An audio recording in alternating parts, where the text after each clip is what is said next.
नमस्कार, मैं डॉक्टर अजिंक्य देशमुख। आज अपन निमोनिया के बारे में बात करेंगे। निमोनिया बहुत बार अपन बहुत यूज़ करते हैं कि कोई भी सर्दी खांसी हुई तो निमोनिया हो गया। तो इतना आसान नहीं है निमोनिया ट्रीट करना भी और निमोनिया को आइडेंटिफाई करना भी। हर एक सर्दी खांसी मतलब निमोनिया नहीं है और हर निमोनिया को एडमिशन करने की भी ज़रूरत नहीं है। रिसेंटली अपन ने बहुत बड़ा पैंडेमिक फेस किया है, कोविड-19, जिसकी वजह से पेशेंट को निमोनिया हो रहा था। तो निमोनिया मतलब क्या है? हमारी भाषा में या तो मेडिकल फील्ड में अपन उसको कंसोलिडेशन कहते हैं, consolidation of the lungs. So lungs मतलब ऐसी चीज़ है जो है स्पंज की तरह है, जो एयर को एक्सचेंज करता है ब्लड के साथ। ऑक्सीजन को अंदर लेके कार्बन डाइऑक्साइड को बाहर फेंकने का काम है अपने लंग्स का। जब भी कोई अपने फेफड़ों में लंग्स में इन्फेक्शन होता है तो वो उतना हिस्सा लंग्स का सॉलिडिफाई या तो कंसोलिडेट हो जाता है, जिस कारण वो एयर को एक्सचेंज नहीं कर पाता है। इसलिए ऐसे पेशेंट्स में अमूमन ऑक्सीजन की मात्रा कम पाई जाती है और निमोनिया के पेशेंट्स को ऑक्सीजन लगाना पड़ सकता है। तो जो भी पेशेंट्स रहेगा जिसको सर्दी खांसी होने के बाद सांस लेने में तकलीफ हो रही हो, या तो अगर उसको चेकअप करने के बाद पता चलता है कि उसका ऑक्सीजन का ब्लड लेवल कम हो रहा हो, तो ऐसे पेशेंट को अपन यूजुअली सस्पेक्ट करते हैं कि पेशेंट को निमोनिया हुआ है।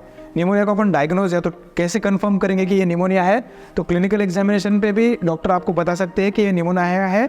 और कंफर्म करने के लिए अपने को बहुत ही आसान जो है चेस्ट एक्सरे करना पड़ेगा। एक एक्सरे का टेस्ट करेंगे जिसमें अपने को देखा कि अपने फेफड़े का कोई हिस्सा व्हाइट आउट हो गया है, जो नॉर्मली अमूमन एक्सरे में ब्लैक दिखता है। तो व्हाइट आउट एरिया जो होता है वो यूजुअली अपन कहते हैं कि पेशेंट को निमोनिया हुआ है। अगर एक्सरे में नहीं पता चल रहा है और पेशेंट को फिर भी सिम्टम्स है, जैसे कि खांसी आ रही है, बहुत तेज बुखार आ रहा है, ठंड लग के बहुत ज़्यादा बलगम निकल रहा है, खांसी में खून निकल रहा है और पेशेंट की ब्लड का ऑक्सीजन मात्रा कम है, तो ऐसे पेशेंट में अपन यूजुअली अमूमन करते हैं कि सीटी स्कैन करते हैं, जिसमें अपने को और बारीकी से पता चल सकता है कि फेफड़ों का कोई हिस्सा है क्या जिसमें एरिया कंसोलिडेट हो चुका है, या तो वो कह सकते हैं कि निमोनिया हो चुका है, जिस कारण पेशेंट को ऑक्सीजन एक्सचेंज प्रॉपरली नहीं हो पा रहा है और patient is presenting with cough, breathlessness और फीवर।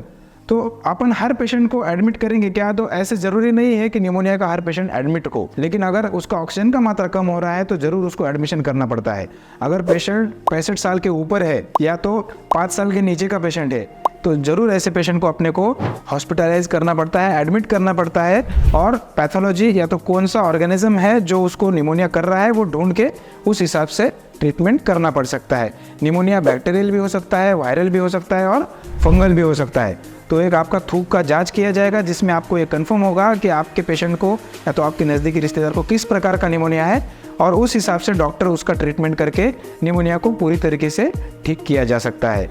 तो सपोर्टिव केयर में जब तक कि आपका पेशेंट का ऑक्सीजन लेवल नॉर्मल नहीं होता है, डॉक्टर यूजुअली उनको ऑक्सीजन लगाते हैं, या तो बायपैप नाम की जो मशीन आती है, नॉन इन्वेसिव वेंटिलेटर रहता है, या तो अगर पेशेंट बहुत ज़्यादा क्रिटिकल हुआ आईसीयू में एडमिट करके बहुत बार निमोनिया के पेशेंट को वेंटिलेटर लगाने की भी ज़रूरत पड़ सकती है।